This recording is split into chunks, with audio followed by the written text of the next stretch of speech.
Alright, welcome back. Let's take a look at word embeddings. And in word embeddings we have two techniques.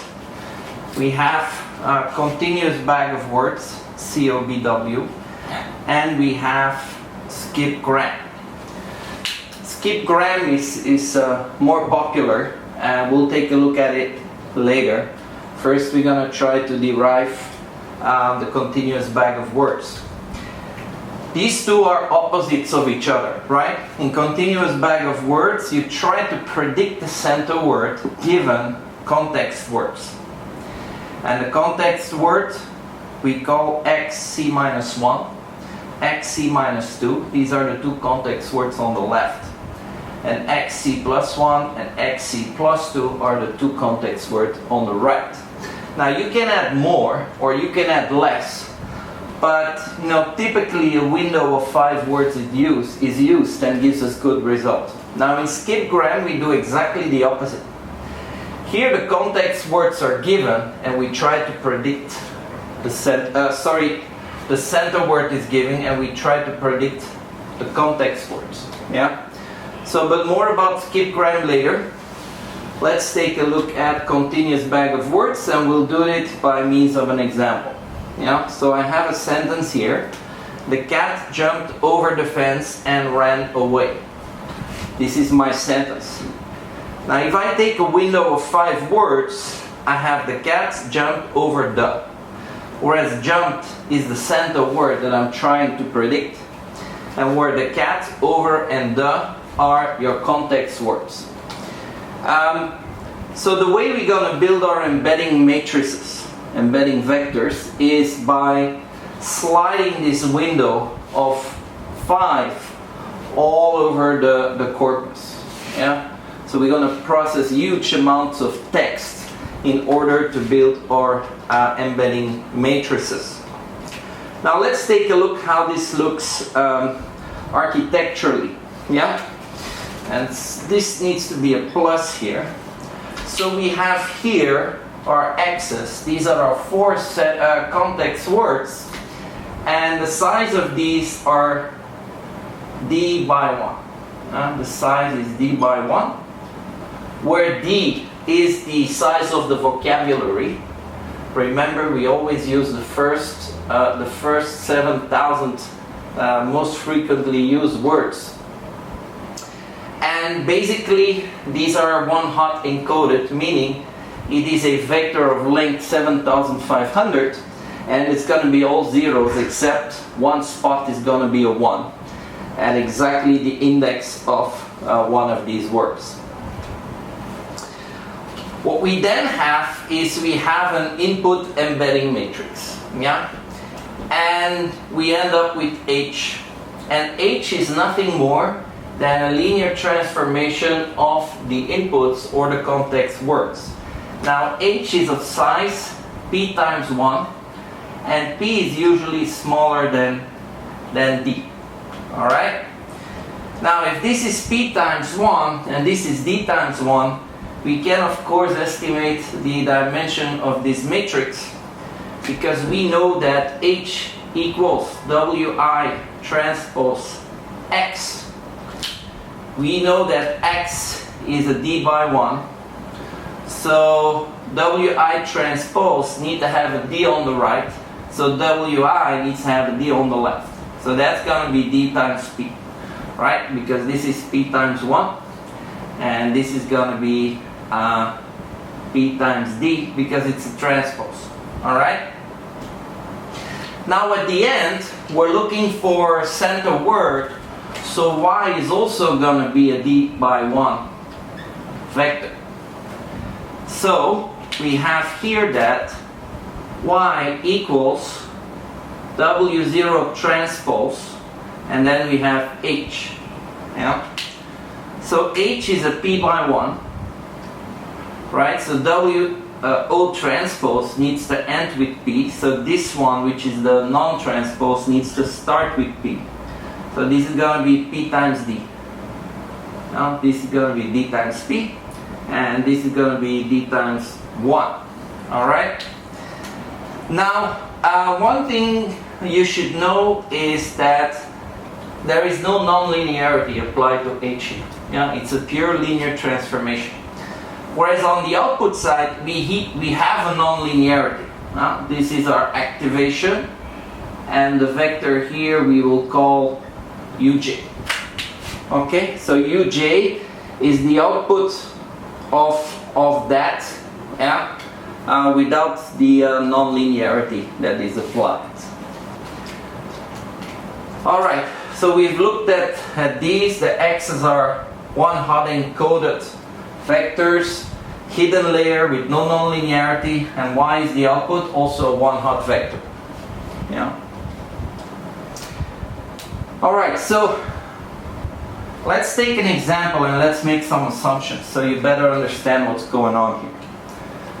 The first assumption we will make is that our vocabulary V in this case is 6. Remember, our vocabulary is 6, that's the same as D, the dimension, the length of our vectors. And we're going to make extraction from x to the xc minus 2, c plus 1 is c plus 2. So we're going to look at the word cat and we're going to try to predict the next word. Yeah? So I need to give these guys an index here. So I'll give cat 1, 2, 3, 4, 5, 6. Alright? So given is cat, and we will try to predict jumped. Alright? Now the cat vector, we put an index 1 here. You see here, I put the 1 of index 1. All the other words will have a similar structure, just the 1's going to be at a different spot. Now let's take a look at our vector. So we arbitrarily put some values in here for Wi transpose, and we have basically 5 values. Yeah? So 5 is your P. Yeah? So in this case, P equals 5. All right. Now here, of course, the columns are all your words. Yeah. So index 2 is over, and then you have 4 more of them. And so we know that if this is a 5 by 6 and x is a 6 by 1, we're gonna end up with a 5 by 1. Yeah. So this is 5 by 6, x is a 6 by 1, so this is going to be a 5 by 1. Yeah, and this is basically going to be your h. And what is h going to be? Well, if I multiply this matrix with this vector, basically what I'm going to have is I'm going to have 0.1 times 1. And then the rest of this row, but these are all zeros. So your first one is going to be 0.1. When I look at the second row, again I have 0.3, and all the rest is going to be 0. So basically, this matrix multiplication is going to filter out the cat column from this matrix. So I can just put all these numbers here, 0.7, 0.9. Alright? Now this h we're going to call VC, the vector VC, and VC is the embedding vector of the context. This is the embedding vector of the context word cat. Alright? Now we're going to take a look at this side on the output. So here again we have WO transpose, where WO is your output embedding matrix. And here we have H, right? So this vector is going to be repeated here, 0.1, 0.3, 0.5, 0.7, 0.9. Yeah, so this is a 5 by 1. So we know that this vector needs to be a 6 by 5, yeah, because these two need to match, right? So basically, the horizontal, the rows, are going to be your words of your vocabulary. This is word J, right? And this we're going to call the vector W transpose, yeah? And this is basically the predicted embedding vector of the center word. All right? So if we now look at Y here, Y, we know that Y equals the activation of UJ. All right?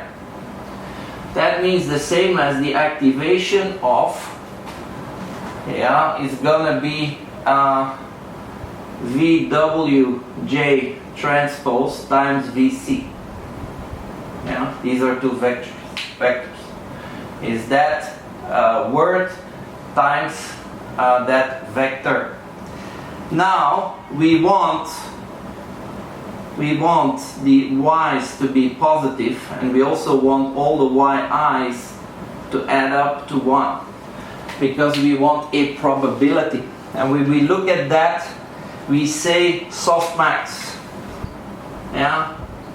So we will softmax it. And softmax basically means, yeah, that you're going to take e to the power of VWJ transpose VC, and then in the denominator you're going to sum over all V transpose WJ VC, and you're going to sum for J equals 1 to vocabulary. Vocabulary, however, in our case is 6. But remember, vocabulary can easily be 10, 20,000 or more. So here, this denominator is expensive computationally. Yeah, computationally. Yeah. So going back to our drawing here, basically what happens is that the output Y is then compared to the one-hot encoded vector of jump, and this will generate an error, and then the error is back propagated to the beginning, and the weights of Wi and W0 are adjusted. Yeah? That's how we use this algorithm to find our embedding matrices.